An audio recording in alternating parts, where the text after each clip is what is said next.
Bonjour à tous et bienvenue à Catch Club. On se retrouve pour les résultats de Raw du 5 octobre 2020, un Raw avec une énorme surprise. Allez, c'est parti. Le show démarre avec Randy Orton qui est dans une salle dans les coulisses. Randy Orton nous rappelle qu'il n'a pas remporté le titre WWE lors de Clash of Champions, et il se rappelle également avoir été attaqué par plusieurs légendes. Et Orton dit que ça le rend malade de voir Drew McIntyre brandir un titre qu'il ne mérite pas. Puis Orton nous dit que chaque action a des conséquences, et c'est pour cette raison que la semaine dernière il a attaqué les légendes afin de leur rappeler qui est le Legend Killer. Mais Orton dit qu'il ne sera pas rassasié tant qu'il ne sera pas champion de la WWE. Puis Orton propose un nouveau match à Drew McIntyre lors du prochain pay-per-view Hell in a Cell, et il souhaite que ce soit un Hell in a Cell match. Mais d'un coup la porte s'ouvre et Drew McIntyre a trouvé Randy Orton, donc directement le champion attaque Orton. Et au final des officiels sont arrivés pour séparer les deux catcheurs. Mais en tout cas le défi de Randy Orton est lancé. On enchaîne ensuite avec le premier match de la soirée, un match 3 contre 3 avec Asuka, Mandy Rose et Dana Brooke contre Zelina Vega, Lana et Natalya. Et c'est Mandy Rose qui a remporté le match pour son équipe avec un coup de genou en environ 5 minutes. Et après le match, alors que Natalya est en train de s'occuper de sa coéquipière Lana,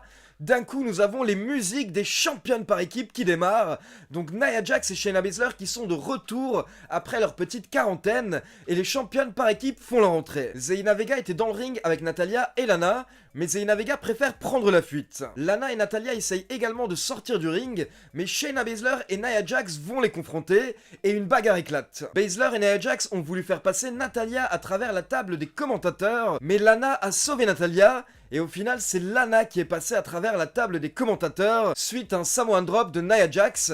Pour info, c'est la 3e fois que ça arrive en 4 semaines. Puis on a le droit au petit segment 24/7 de la semaine. On a le champion R-Truth qui essaye d'éviter un agent d'entretien et il pense qu'il s'agit de Randy Orton, car Randy Orton était déguisé de cette manière la semaine dernière. Mais en fait, il s'agit de Drew Gulak qui couvre le champion pour remporter le titre 24/7. Puis dans un autre coin des coulisses, on peut voir Ali qui est en train de parler avec Apollo Crews et Ricochet par rapport au draft. Je rappelle que le draft démarre ce vendredi à SmackDown et il continuera la semaine prochaine lors de Raw. Et pour info, lors de sa conférence après NXT TakeOver 31, Triple H a affirmé qu'il ne sait toujours pas si NXT sera inclus dans le draft ou pas. Donc Ali, Apollo Crews et Ricochet sont en train de parler en coulisses, mais ils sont rejoints par MVP qui leur fait une proposition. En effet, MVP dit qu'il a une offre qui ne tient que ce soir. Il a une place dans le Hurt Business pour l'un de ses 3 catcheurs. Et MVP leur rappelle que Cedric Alexander a refusé plusieurs fois, mais au final il a accepté et regardez sa carrière maintenant. Bah ouais, c'est clair, regardez sa carrière maintenant, ça fait 2 semaines qu'on l'a pas vu du tout. Donc MVP précise que l'offre expire ce soir, puis il s'en va. Apollo Crews et Mustafa Ali n'ont pas l'air intéressés, mais la caméra s'arrête sur Ricochet qui a l'air d'y réfléchir. Puis nous avons le droit à l'entrée du Messi Seth Rollins, accompagné par Murphy. Rollins et Murphy ont un match contre Humberto Carrillo et Dominic Mysterio, mais d'abord Seth Rollins veut faire une petite promo. Donc il demande à Murphy de lui donner le micro, mais Murphy refuse, il garde le micro, donc Seth Rollins commence un petit peu à s'énerver, et il dit à Murphy qu'ils en ont déjà parlé juste avant. Mais Murphy prend le micro et il dit à Seth Rollins qu'il a fait tout ce que Seth Rollins lui a toujours demandé. Par contre, ce soir, il veut que Seth Rollins fasse quelque chose.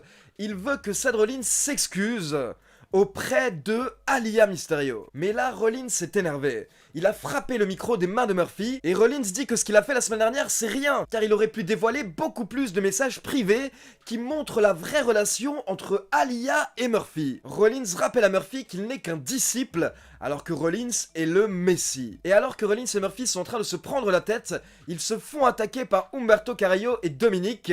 Donc on passe au 2e match de la soirée. Donc avant de passer au match, en tout cas c'est intéressant de voir qu'apparemment il y a bien plus de choses qui se passent entre Murphy et Aalyah. Et Seth Rollins sait des choses, mais pour le moment il n'a pas tout avoué. Et donc lors du match, forcément on a pu voir que Murphy et Rollins ne travaillaient pas très bien ensemble. Murphy qui faisait un petit peu ce qu'il voulait, il n'écoutait pas forcément son Messi. Mais en tout cas ça a marché car c'est Murphy qui remporte le match pour son équipe avec un coup de genou sur Humberto Carrillo. Et après le match on peut voir Murphy qui retourne tout seul dans les vestiaires sans attendre son Messi. Donc encore une fois, Seth Rollins est très énervé. Puis on passe dans les coulisses et on peut voir l'officiel Adam Pearce qui est rejoint par Braun Strowman. Strowman qui, je rappelle, est un catcheur de SmackDown. Braun dit qu'il sait que ce soir il n'y a pas de Raw Underground, mais il souhaite se battre, donc il demande un adversaire à Adam Pearce, sinon il va détruire tout le monde dans les vestiaires. Donc Pearce dit qu'il peut donner un match exhibition à Braun Strowman ce soir. Strowman dit ok et il s'en va. Et derrière, nous avons Keith Lee qui apparaît, et Keith Lee se propose pour être l'adversaire de Braun Strowman. Puis dans un autre coin des coulisses, on peut voir Seth Rollins en train d'engueuler Murphy. Rollins dit qu'il n'a pas à s'excuser, mais au contraire, il pense que Murphy doit s'excuser, et il donne 1 heure à Murphy pour s'excuser. Puis on retrouve Kevin Owens dans le ring pour le Kevin Owens Show, et son invité doit être Bray Wyatt. Owens demande à Wyatt de le rejoindre, mais à la place, nous avons le droit à Bray Wyatt qui apparaît sur l'écran géant dans la Firefly Funhouse. Au début, Bray Wyatt est tout gentil, tout mignon, mais d'un coup il devient sérieux, et il dit que Kevin Owens n'a aucune idée de dans quoi il s'est lancé, mais il va le savoir vendredi soir à SmackDown. Puis Bray Wyatt redevient tout gentil, et il dit à Kevin Owens de considérer ça comme un avertissement, car c'est à ça que servent les amis. Puis Bray Wyatt nous dit au revoir, c'est la fin de la Firefly Funhouse, mais ça ne plaît pas à Kevin Owens. Kevin Owens dit que si Wyatt ne vient pas à lui, alors Owens va aller chercher Bray Wyatt.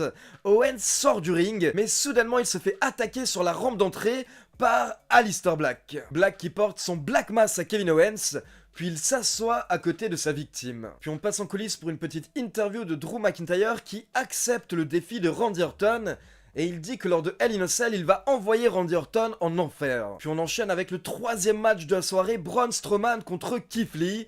Mais le match n'a pas duré très longtemps car c'était le chaos total. Les deux catcheurs se battaient à l'extérieur du ring et ils ne sont pas remontés dans le ring avant le compte de 10. Donc le match s'est terminé au bout d'environ 1 minute 30 avec un double décompte à l'extérieur. Mais même si le match est terminé, ça n'a absolument pas arrêté les deux catcheurs qui ont continué la bagarre pendant plusieurs minutes. Nous avons notamment Braun Strowman qui a fait passer Keith Lee à travers les barrières de sécurité, et alors qu'ils étaient sur la rampe d'entrée, Keith Lee a foncé dans Braun Strowman et les deux catcheurs sont passés à travers 2 tables. Donc une grosse bagarre de heavyweight, de catcheurs poids lourds, et qui sait, peut-être que suite au draft, ces deux catcheurs vont se retrouver dans le même roster. Ensuite, on a eu le droit à une nouvelle vignette de Bianca Belair qui est meilleure que toutes ses amies à différents jeux. Puis R-Truth a récupéré le titre 24/7 en effectuant le tombé sur Drew Gulak. Et il y avait également Akira Tozawa dans la bagarre. Puis on retrouve les membres du Hurt Business, MVP, Bobby Lashley et Shelton Benjamin dans le ring. Et le Hurt Business nous explique que la semaine dernière, ils ont perdu uniquement à cause de l'intervention de Rétribution, ou plutôt l'apparition des logos de Rétribution sur les écrans. Mais ils sont interrompus par Apollo Crews, Ricochet et Mustafa Ali. Et Ali se moque de MVP en disant que MVP cherche des excuses. Puis d'un coup, Ricochet prend la parole, et Ricochet veut donner sa réponse par rapport à l'offre de MVP.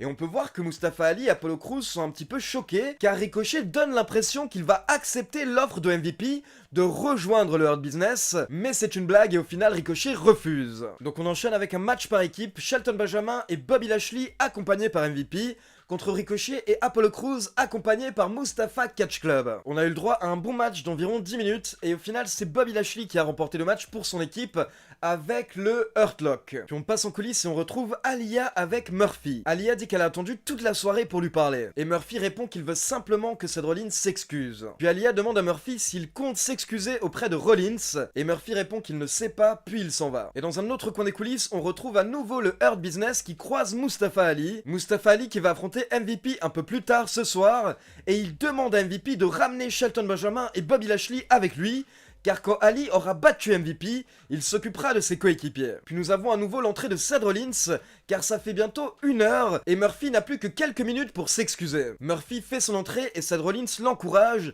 il lui dit de s'excuser. Rollins rappelle qu'il a changé la carrière de Murphy, mais Murphy ne répond pas, donc au bout d'un moment Seth Rollins s'énerve, il chope Murphy par la barbe et il lui ordonne de s'excuser. Mais Murphy se réveille enfin, Murphy se rebelle, il prend Seth Rollins, il le jette au sol et il commence à lui porter des coups de poing. Donc une bagarre éclate entre les deux catcheurs qui sortent du ring, Seth Rollins chope un candlestick, mais Murphy arrive à l'esquiver et c'est Murphy qui prend le candlestick.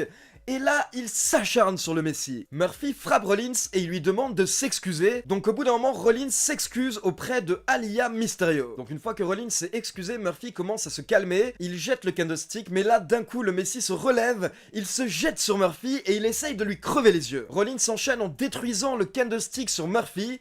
Puis il va chercher une chaise, mais quand il revient dans le ring, Aliyah est dans le ring et elle protège Murphy. Et rapidement, le reste de la famille rejoint Aliyah, donc au final, Rollins préfère quitter le ring, Puis les Mysterio quittent le ring ensemble, et la famille demande un petit peu à Aliyah mais qu'est-ce qui se passe? On enchaîne avec Shayna Baszler et Nia Jax contre le Riot Squad pour les titres par équipe féminin. Et c'est Shayna Baszler qui a remporté le match pour son équipe en 10 minutes par soumission. On enchaîne avec le 6ème match de la soirée, Mustafa Ali contre MVP, accompagné par Bobby Lashley et Shelton Benjamin. Et dès le début du match, Samoa Joe nous rappelle que MVP a offert une place au sein du Hurt Business à Ali, Ricochet et Apollo Crews, donc l'un de ces catcheurs peut rejoindre le clan s'il le décide ce soir. Puis le match démarre et au bout de quelques minutes, Lashley et Benjamin montent sur le ring pour rejoindre MVP. Donc Ali se retrouve seul face à 3 catcheurs, mais d'un coup nous avons des bugs de lumière et les membres de Rétribution font leur entrée pour entourer le ring. Et pour info, cette semaine nous avions bien les 3 membres masculins, c'est-à-dire T-Bar, Mace et Slapjack, mais par contre ils étaient simplement accompagnés par des membres masqués car Reckoning et Retaliation n'étaient pas là. Donc Rétribution entoure le ring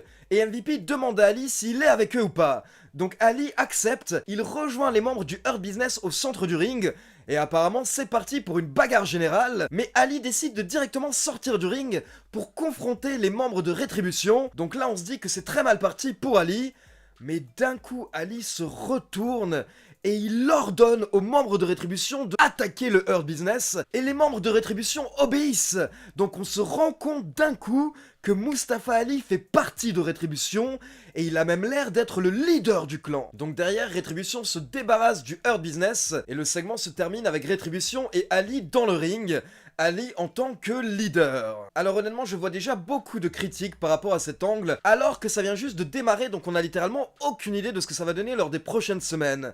Mais moi personnellement, je trouve ça hyper intéressant, et j'espère qu'il y aura beaucoup d'explications. Car déjà, la première chose qui nous vient en tête, c'est qu'il y a quelques mois, il y avait un hacker à la WWE, et d'après les rumeurs, le hacker était censé être Mustafa Ali. Donc maintenant, forcément, beaucoup de fans se demandent si on va découvrir qu'en fait, Mustafa Ali était bien le hacker, et peut-être que le hacker aura un lien au final avec Rétribution. Mais au final, en tout cas, ça colle un petit peu, car Rétribution sont des catcheurs qui apparemment ont été mal utilisés, maltraités par la WWE, et Mustafa Ali a un petit peu été mis de côté ces derniers mois, en particulier depuis son retour il y a quelques semaines. Pour ceux qui ne sont pas au courant, il faut savoir que ces dernières semaines, Mustafa Ali n'apparaît pas à Raw, car il catch uniquement du côté de Main Event, et on peut le voir de temps en temps se plaindre sur Twitter de ne pas être plus utilisé. Donc j'ai vu certaines personnes qui disent que Mustafa Ali a été choisi à l'arrache, mais à mon avis ce n'est pas le cas. Je pense et j'espère que la WWE avait tout un plan qui est prévu depuis des semaines et que Mustafa Ali était toujours censé être le leader de Rétribution. Maintenant, est-ce qu'ils vont à nouveau mentionner le hacker? Ça je ne sais pas, mais sachez que j'ai entendu d'autres choses par rapport au hacker de la WWE, donc cette semaine il y aura une vidéo news exclusive sur Catch Club